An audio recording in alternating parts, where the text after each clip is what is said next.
Hey guys, Austin here, and welcome back to another Minecraft mod showcase video here on the channel. Today we are going over the Mutant Monsters mod for Minecraft version 1.21.1. For those who don't know, this is the Mutant Mobs mod from back in the day. You might also know it as Mutant Creatures. It's had a few name changes over the course of its evolution in the Minecraft world because certain mod developers have put down the project, picked it back up, etc, etc. That's why all the names are different. But today we are reviewing this for Minecraft version 1.21.1 for NeoForge. I am going to specify NeoForge for these initial first few mods that are in NeoForge, just so people are aware that this mod, while it is updating, it is now in NeoForge. So I just want to make that all clear so people aren't going into my comments and being like, but you told me. Anyway, so this mod has updated. I've reviewed it a bunch of times before, so I'm going to sort of go through everything I can in this update, but nothing new has changed. It's just been ported. I should mention that right now. So if you guys have been enjoying the mod showcase on the channel, do me a favor, leave a like on this one, subscribe if you're new. Download links to the mod and its support mod that you will need to install will be in the description, and let's get right into this. So if you've never seen this mod before, essentially what this takes the classic vanilla mobs like the zombie, creeper, skeleton, enderman, and turns them into a mutated version of a super powered, well, version of themselves. It's pretty crazy. So we're going to go over each one today and sort of all the different items they have in the mod. Like I said, this hasn't changed for years. Most of these items have been in the mod forever now. The only new additions would be the Chemical X stuff, which I'll go over soon.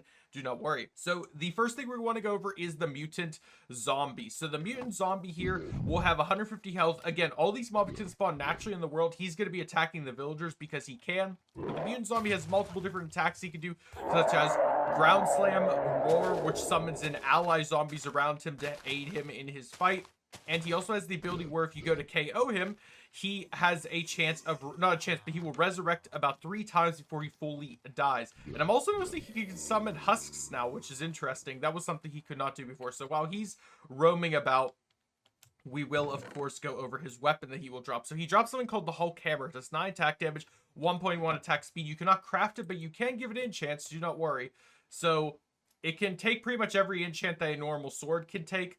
Interesting enough, and I don't remember this having a 3D model, but if you right click the ground, it does sort of the slam attack that he would do, which is really cool. So that is his weapon. You'll notice every single mob sort of has its own gimmick that it drops that you could sort of combine at the end to give yourself ultimate power over the mutants. So the next mob I wanted to go over is the Mutant Skeleton. So the Mutant Skeleton has 150 health.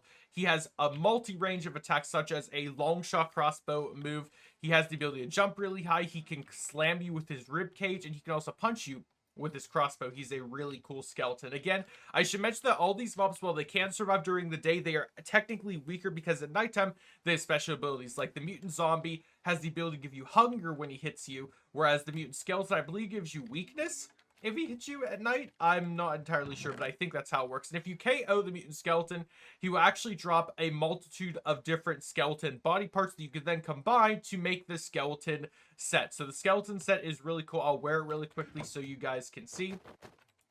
This is what it looked like, and I'll probably look like this for the rest of the video. But yeah, Mutant Skeleton set, really nice, and I believe it gives you a few buffs. He's going to try to kill me. Oh no, it's not giving me buffs. Okay. Cool. Oh, he does give hunger too. So this one also gives hunger too when he hits you. Interesting. And slowness. So that's scary. But yeah, it used to give you buffs. I guess it doesn't do that anymore. Remember, it used to give you like speed and jump boost. Either way, that is the skeleton set. So next up we have the Mutant Creeper. So the Mutant Creeper has 120 health. He has the ability to heal himself. He does a multitude of jump explosion attacks. He can summon in creeper minions, which are baby creepers that will explode on impact. And also, whenever he is about to die, he will suck you in and explode the whole area around you. Not something you want to have near your house. But yeah, 120 health creature. And he will drop something called the Creeper Shard, which is actually a very useful item that is going to be used with ironing. It's to craft the creeper minion tracker. And for those that don't know, the creeper minion is actually something you can acquire from him. Whenever you defeat him, he will drop an egg that you can keep around for, I think it's 3 Minecraft days, and then it will hatch into a creeper minion that you can then level up and buff using the creeper tracker. So that is his ability. Next up, we have the Mutant Enderman, 100 or 200 health actually. A very powerful creature. He has the ability to teleport around, summoning clones of himself. He can pick up multiple blocks and throw them at you, and he has the ability to teleport. I forgot if I mentioned that already, but yeah. He has the also crazy death animation, which I will not spoil, but it is how you get the Ender Soul hand. This is the weapon that you will be using also to craft the Chemical X. But right now, if you're wondering how it works, you right click a block on the ground, right click again, and it will throw the block. It doesn't matter what block it is. Typically, it works with every sort of block imaginable, the basic blocks at least, which is really cool. And of course, you can enchant this as well. You can give it Mending, Unbreaking, and Curse of Vanishing. That's pretty much it. But a really cool block to mess around with. And it looks really cool when you're just wielding it like this. But yeah, that is the Ender Soul Glove in action. After that, we have a friendly mutant creature, I should say. We have the Mutant Snow Golem. So the Mutant Snow Golem has 80 health. You will place snow on the ground, and he will sort of act like the regular snow golems will, except this is the mutated version. He does not seem to want to attack. Oh, no, he will. There we go. All right, so that's going to be happening now. But yeah, he will attack the other mutants, which is really cool.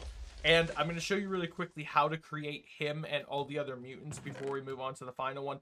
So this is Chemical X. Chemical X is crafted in a brewing stand with a thick potion, which if you're wondering how to do a thick potion, it's water with glowstone.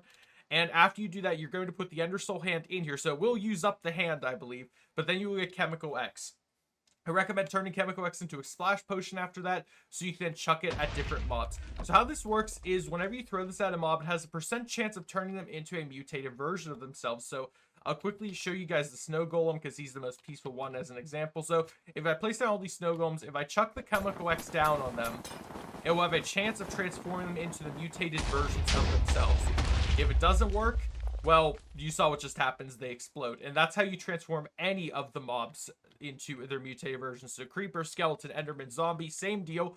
However, keep in mind that this stuff all does naturally spawn in your world. The only ones that do not spawn naturally in your world, I believe, is the Mutant Snow Golem. And I think that's it. You can also make a Lingering Potion of the same deal. You, of course, add the Dragon's Breath to the Splash Potion if you want, or just make the regular thick Lingering Potion first.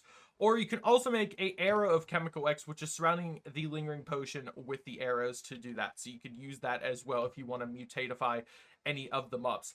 Finally, the final mob is the Spider Pig. Spider Pig is sort of a neutral mob. It is a combination of a pig and a spider. It has 40 health, sorry. You can tame it to my knowledge. I think it's giving an apple. I forget how. A few moments later. Yeah, I just checked on the site. I have no idea how to make this thing tameable, but I'm pretty sure you can't tame it. It has the abilities of both a pig and a spider. I'll let you guys figure that out in the world. But yeah, that is all the different mutants within the mod. Of course, if you guys did enjoy this showcase of the Mutant Creatures mod, Mutant Mobs mod, also now known as the Mutant Monsters mod, consider leaving it a like on the channel. Consider subscribing if you are new. Let me know in the comments down below which mutant is your favorite. And of course, if you guys want to download this mod for yourself, remember it is for NeoForge, Minecraft 1.21.1, and you need the support mod as well, which will all be in the description. I hope you all have a great day. Stay safe, everyone. Goodbye.